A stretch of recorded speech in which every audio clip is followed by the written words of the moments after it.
On this episode of HakByte, I'm going to show you how you can set up a headless Raspberry Pi Wardriving rig with nothing but your computer and an internet connection.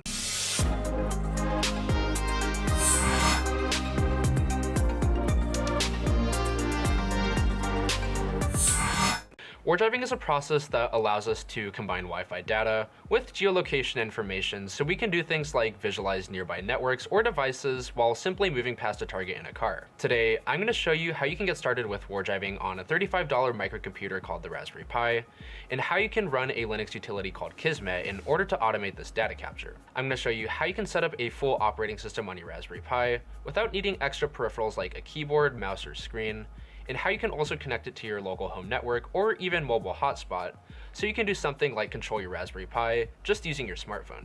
To follow along, you're going to need a Raspberry Pi, a microSD card that's at least 8 GB, a GPS module that interfaces over USB, and finally a Wi-Fi dongle that lets you enable monitor mode. To begin, we're going to install an operating system onto our Raspberry Pi that's going to let us use it as a full-fledged Linux machine, so that way we can get started with our Wardriving software. So to begin, you're going to want to head over to the Raspberry Pi website at raspberrypi.org/software and grab a copy of the Raspberry Pi Imager. So this is basically going to let us flash the operating system to our microSD card. And today we're going to be taking a look at the default Raspberry Pi operating system, which is called Raspbian. So I actually already have the Raspberry Pi Imager installed on my computer, but you can go ahead and select a version for the operating system you're currently running. So for me, that would be Ubuntu, but if you're looking at Windows or Mac, you can go ahead and download these here. So I'm going to go ahead and pop open the Raspberry Pi Imager. And to get started, we're going to select the operating system that we want to flash. So I'm going to go ahead and navigate over to Raspberry Pi operating system, and we're going to select Raspberry Pi operating system Lite. So since we want to set up a headless Raspberry Pi, we basically only need SSH access, so that way we can remotely log into the terminal and configure it without needing an extra screen, keyboard, and mouse. But if you're looking for a full graphical user interface install, using a desktop version might be right for you, but this is a little more lightweight and we don't need access to all of the full features. So I'm going to go ahead and run with this. And next we can just choose the storage that we want to install this operating system to. So I'm going to select this 16 GB SD card that I want to flash our Raspbian operating system to. And finally, we're just going to write it to the SD card.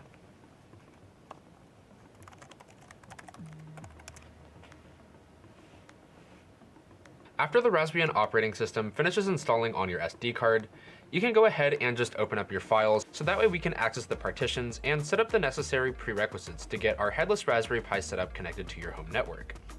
So going over to my files, you can see that it created two different partitions, which are boot and root file system. So we're going to want to go into boot and create the necessary files in order to get it connected. First, we're going to get the SSH file set up, so that way when the Raspberry Pi boots up, it knows to let us access the terminal remotely, so that way we can run commands over our local network. So I can do this by heading over to my terminal and navigating over into where this partition is located. So I can type cd/media, which is where things mount on Linux, /alex/boot. And if I type ls, you can see a list of files that are similar to the ones that are shown here. So I can go ahead and just create an empty file titled SSH, which I can do by typing touch SSH. And you can see here that a blank file titled SSH without any extension has been created. Now, if you're following along on a computer that's not Linux, you can also do the same just by using a regular text editor such as Notepad or Visual Studio, and just creating a file titled SSH with any extension. And this will basically let the Raspberry Pi know to enable SSH on startup. So now that we have our SSH service enabled, the next step is to let the Raspberry Pi know what network to connect to and also the credentials so that way it can log in. So heading over to my GitHub, which I'll link in the video description below, we're going to want to copy the credentials from this wpa-supplicant.conf file and create a new file on our SD card. So I'm going to go ahead and just copy this. And we're going to create a new file again under this boot partition, which is going to be titled wpa-supplicant.conf. So on Linux, I can do this just by typing sudo nano wpa_supplicant.conf, which will let us use the nano text editor in order to create this file. So I'm going to go ahead and paste the text we copied from my GitHub over into this file here and swap out the credentials for your network and the network password. Once you've entered your network name and network password, you can go ahead and save this file just by doing Ctrl-O for output hit enter to write to this file, and do Control X to exit out of Nano. Now again, if you're not using a Linux machine, you can do the same thing by using a text editor and creating the same wpa-supplicant.conf file and pasting the network credentials as well as the text copied from my GitHub page. Once you have all of these things set up, the Raspberry Pi should be good to go and we have our headless setup ready. After you've finished setting up your SD card, you can go ahead and plug it into your Raspberry Pi, then go ahead and connect your GPS module as well as your monitor mode compatible Wi-Fi dongle. You can find the link to these devices in the video description below, as well as some other compatible alternatives, but it's really important to make sure that your Wi-Fi dongle is monitor mode compatible, otherwise this demonstration won't work. After we have all of our hardware modules set up, the next step is to go ahead and install all of the necessary software onto our Raspberry Pi that's going to allow us to start wardriving. So the first step is to first find the local IP address of our Raspberry Pi, and I've done this by first running an Nmap scan on my local network, finding every single local device that has port 22 or SSH open on my local IP address range. So here you can see I've run sudo nmap tacp for port 22, which is SSH, and my local IP address. So if you want to automate this, you can also use a tool like NetDiscover that allows you to determine this parameter automatically, or you can even use a graphical user interface-based tool like Fing, which you can even run from your smartphone, that allows you to find the IP address of devices connected to your network, such as your Raspberry Pi. So either using something like Fing on your smartphone, or using something like Nmap, which I've done here, once you've determined the IP address of your Raspberry Pi, we can begin to log in over SSH. So for instance, here you can see I've determined the IP address for the Raspberry Pi, my local domain, to be 192.168.0.99. So we're gonna go ahead and log into that over SSH by opening up a new terminal window. So I'm gonna start by first clearing out of this here, and logging in by typing SSH pi at 192.168.0.99. So now we can enter the default password, which should just be Raspberry. And as you can see, we are into the Raspberry Pi. So since this is a fresh setup of Raspbian, the first step we're gonna wanna do is go ahead and update the software just by running sudo apt update, which should pull in all of the necessary packages and dependencies that'll get our Raspberry Pi up to date. After this command finishes running, you can go ahead and upgrade the packages that are cached locally just by running sudo apt upgrade, and your setup should be good to go. Now that we have our Raspberry Pi up to date, the next step is to install all of the necessary software that we're going to need to get started with wardriving. So we're first going to get started by configuring our GPS module, and we're going to install the necessary packages to do so. So I can do this by typing sudo apt install GPSD, GPSD clients, and finally Python GPS. So as you can see, I already have this software installed, but if you're going to go ahead and install this on a fresh installation of Raspbian, there's a few prompts that'll come up which you can just answer yes to that will install the GPS client. So now that we have our GPS software installed, the next step is to actually configure our GPS to bind to the GPSD client so we can pull in a stream of data to Kismet. So in order to do this, we're first going to determine what port our GPS module is connected to, which we can do by running ls/dev/tty-usb and then asterisk. So this should show us all of the ports connected on our Raspberry Pi over USB. And here you can see we have a single one that comes up, which is /dev/tty-usb0. So since this is the only port, we're going to go ahead and roll with this since this is presumably our GPS module. So I'm going to go ahead and type sudo gpsd, which is the software we're using, /dev/tty-usb0, which should bind it to this port that our GPS is on. And then we're going to go ahead and run tacf, which should be capital, /var/run/gpsd.sock. So actually, before we run this command, I'm actually going to go ahead and disable a few background processes, which might interfere with our GPS module. So I'm actually going to first run sudo systemctl stop gpsd.socket, and then we're going to run sudo systemctl disable gpsd.socket. And this should stop anything from interfering with our GPS module, and we should be pretty much good to go. So I'm going to go ahead and run the gpsd command again one more time. So I'm going to go up here and make sure that we've bound our GPS port on TTY-USB0 to the GPSD software. So now our GPS should be communicating with GPSD, And if we have a fix, we should be able to read in this data by using a program called GPSmon or CGPS. So I can go ahead and look at this data just by running GPSmon. And as you can see, we have a whole bunch of geolocation data that's being pulled in live from our GPS module.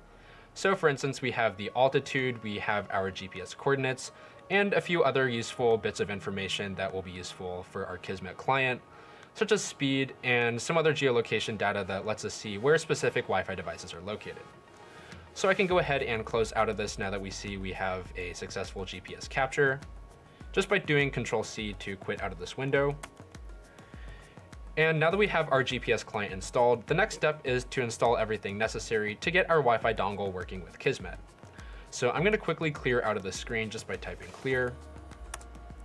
And we're going to install a suite of Wi-Fi hacking tools called Aircrack NG, which comes with a few tools such as AeroDump and Airmon NG, which will let us set up our Wi-Fi dongle. So I can do this just by typing sudo apt install Aircrack NG and wait for it to finish installing. So after Aircrack finishes installing, we should have the necessary tools to get our Wi-Fi dongle into monitor mode. So I'm going to go ahead and check what Wi-Fi devices are first connected to our Raspberry Pi, and then we're going to select the correct interface to put into monitor mode. So I can do this by first typing sudo airmon, and this should list out all of the Wi-Fi cards that are currently connected to my Raspberry Pi. So for instance, here you can see the built-in Raspberry Pi Wi-Fi card, which is WLAN 0, and we have another card attached, which is WLAN 1 Mon. So this is a bit abnormal since usually it pops up as just WLAN 1. So I'm going to go ahead and show you what that would look like by first off removing this device here. So sudo airmon ng stop WLAN 1 Mon. So typically your setup would look something like this, where your plugged in interface just comes up as WLAN 1. Now, if we want to turn this into a monitor mode enabled device, we can go ahead and select it just by typing sudo airmon ng start and the card that we want to put into monitor mode. So for instance, we want to put this device WLAN 1 into monitor mode, so we can just type WLAN 1. And if it has the compatibility, it should start this device into monitor mode. So I'm going to go ahead and check whether or not this device is actually running. So first sudo airmon ng. And you can see it's been renamed to WLAN 1 Mon, denoting that it's now able to promiscuously scan for Wi-Fi data. So now that we have both our GPS module and also Wi-Fi dongle set up, the next step is to go ahead and install Kismet, so that way we can start pulling in some wardriving data. So I can do this by typing sudo apt install Kismet, and this should install all of the necessary dependencies, packages, and other things to get started with using the Kismet server on our Raspberry Pi. But as you can see, I already have Kismet and a few of the other tools we just installed already on my Raspberry Pi setup, just to save a little bit of time on this video installation. But when you're setting up these software packages yourself, you'll have to follow along with just a few basic prompts in order to get this installation working. So after you have the GPS client, Wi-Fi software, and Kismet installed on your Raspberry Pi, you should be ready to start wardriving. So we're going to take a look at how you can set up the Kismet server. So first, I'm going to go ahead and create a new folder where we can save the output files from Kismet, so that way it doesn't clutter up this main directory that we have here under the Raspberry Pi.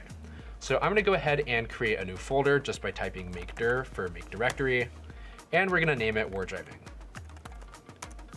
So if I type ls, you can see a list of the folders that are currently under our Raspberry Pi setup. And you can see there's only one folder here that we're going to change directories into just by typing cd wardriving. So now we should be under the wardriving folder, and we can go ahead and start up Kismet, and we can start logging Wi-Fi data. So I can launch Kismet just by typing sudo Kismet, which is necessary since there are some admin privileges you'll need in order to run Kismet. So after this, I can just hit enter, and we should be running. So I'm going to go ahead and select OK, and choose to select the Kismet server just by hitting yes. And now we can go ahead and set the log title, which is basically what the output file is going to save to. So by default, we can see here that it logs out to just Kismet, which is fine since I don't have anything else under this folder at the moment. We can change this to whatever output you want it to be named as, although it doesn't really matter. So I can just go ahead and click start in order to get the Kismet server running. So in a few moments, it should prompt us for the Wi-Fi dongle or interface that we want to use with Kismet, since we haven't set that up quite yet. But as you saw, we already enabled monitor mode on our device and determined that it was set to WLAN1 MON. So as you can see, it prompts us here for the Wi-Fi dongle source, and we can go ahead and add that interface, which is just WLAN1 MON, which of course, as we mentioned, is the address of the monitor mode enabled Wi-Fi device. So after you've added your interface here, you can go ahead and just tab down to add in order to add this Wi-Fi card. So Kismet should automatically detect your GPS module, which should be bound to the GPSD client. And now that we have our Wi-Fi dongle set up with Kismet, we can just go ahead and close out of this console window so we can enter the main Kismet interface. So I'm gonna go ahead and tab down to the close console window and hit enter. So as you can see here, this is the main Kismet interface, which might be a little daunting and confusing at first, but once you get to understand it, it's not as complicated as it seems. So just looking down here, you can see a packet monitor that's just a cool visual gauge of the Wi-Fi traffic around us. And up here, you can also see a list of Wi-Fi devices that are being pulled in, so you can see the network names. And if you go ahead and just click on these, just select any one of these, you can see information about these networks or devices such as their BSSID, the time they were spotted at, encryption type, as well as a bunch of other information. We also have a small terminal window down here that gives us insights to some of the data that's being pulled in by Kismet, which is pretty useful if you just want to get a quick visual gauge of what's being picked up by the Raspberry Pi. While there are some settings that you can enable in Kismet to make it a little more tuned for information you might want to be looking out for. For instance, here you can see I've inadvertently set it to filter out by channel, but you can also add some other filters such as encryption type if you want to determine if there's weak nearby networks using something like WEP encryption, or a whole bunch of other parameters such as the time these networks were spotted at, BSSID, signal strength, packets, and a few other things. However, I'm going to be covering the Kismet interface in a little more detail in upcoming videos, so you can get a little more insight into how to use this tool for Wi-Fi monitoring. The setup we just created is everything you'll entirely need for wardriving, and it doesn't even require any interaction. After you've set up the wardriving rig that we created in this video, and you've started up the Kismet server, you can basically start wardriving, and after you've finished your wardriving session, Kismet should automatically combine all of the GPS data as well as Wi-Fi data that you've pulled in, and save them into a whole bunch of files that contain basically all the information you'll need if you want to do something like data visualization, or upload the data that you've collected to something like Wiggle, where you can contribute your wardriving data to a large database of other people's wardriving information. So if I go ahead and kill the Kismet server just by doing Control-C to exit out, so Control-C, Kismet should have logged all combined Wi-Fi and GPS data into a whole bunch of useful file formats that we can take a look at in a second. So if I just type ls to see what files are now under our wardriving directory, sure enough, you can see the Kismet output files generated from our wardriving session in a whole bunch of different file formats. So for instance, here we have a GPS XML file, which is going to contain every single GPS coordinate that Kismet logged, as well as Wi-Fi devices that were spotted at that GPS coordinate. We also have net.txt, which is a txt file containing a bunch of networks. We have a net.xml file that contains a whole bunch of networks and attributes about them, like encryption type, signal strength, and a bunch of other important data. And we also have pcapdump, which is a Wireshark compatible file that contains some of the Wi-Fi data that we've picked up along our wardriving path. Now, if you want to know what you can do with this information that you've just gathered, I showed you in a previous video how you can get started with data visualization in Python using an ESP8266 wardriving rig in order to see where certain Wi-Fi devices or networks were located. Similarly, you can use the wardriving rig that we created today, as well as this Kismet setup, in order to do basically the same thing and import these files into Python. So taking a look at a previous project that I worked on before called the CreepDetector, this actually interfaces with these Kismet output files. For instance, this net.xml file that was generated from this really short Kismet session that we just ran, and also the GPS XML file, which we can import directly into Python under a Jupyter Notebook file. So basically what the CreepDetector does is it takes a look at this wardriving data, and it's a proof of concept that uses wardriving data in order to determine if someone is stalking you. So the way we determined this was by setting a threshold value for distance, which is 0.2 miles. And if any devices were spotted more than once within this threshold range, they would be flagged as a creep or a device that was determined to be stalking or following us. So here you can see using Python, we rendered out this table of flagged creep devices. So we have a few devices as well as their GPS locations, the date and time they were spotted at, as well as their manufacturer type. So using just the Wardriving data that we collected through Kismet, I was able to create this Python notebook file that anyone can plug their Wardriving data into if they download this file, and determine if someone was stalking them. So if we scroll down here, you can even see that we managed to render a map using the GPS coordinates detected by Kismet in order to see our Wardriving route, as well as the devices overlaid on top that were determined to be stalking us. So for instance, here you can see a few control devices that we actually set up. So this device in red here was one that we actually brought along our Wardriving path to see whether or not we could pick up if someone was following us along our route. We also have a few other devices here that were inadvertently picked up, such as our cell phones and laptops that we brought along at the time. But as you can see, this demonstration allowed us to parse through the Wardriving data we collected through Kismet and create a really cool visual representation of this data in a pretty specific scenario used to detect stalkers. Now, if you wanted to do something cool like this, I'll show you in an upcoming video how you can also replicate this project and use the exact same Wardriving rig we created today in order to follow along with the creep detector, as well as doing some cool data visualization just by using a few simple lines of Python. As you saw in today's demonstration, getting a headless Raspberry Pi setup is a relatively easy and quick process, and is also super practical if you want to quickly deploy a Linux machine for something like Wi-Fi reconnaissance. If you enjoyed today's video and have any suggestions for upcoming topics or things you want to see covered on this channel, feel free to let us know in the comments below or reach out to me on Twitter at AlexLynd. Thank you for watching, and we'll see you next time on Hak5. Thanks for supporting Hak5. Find all our shows, community, and pen test products at hak5.org.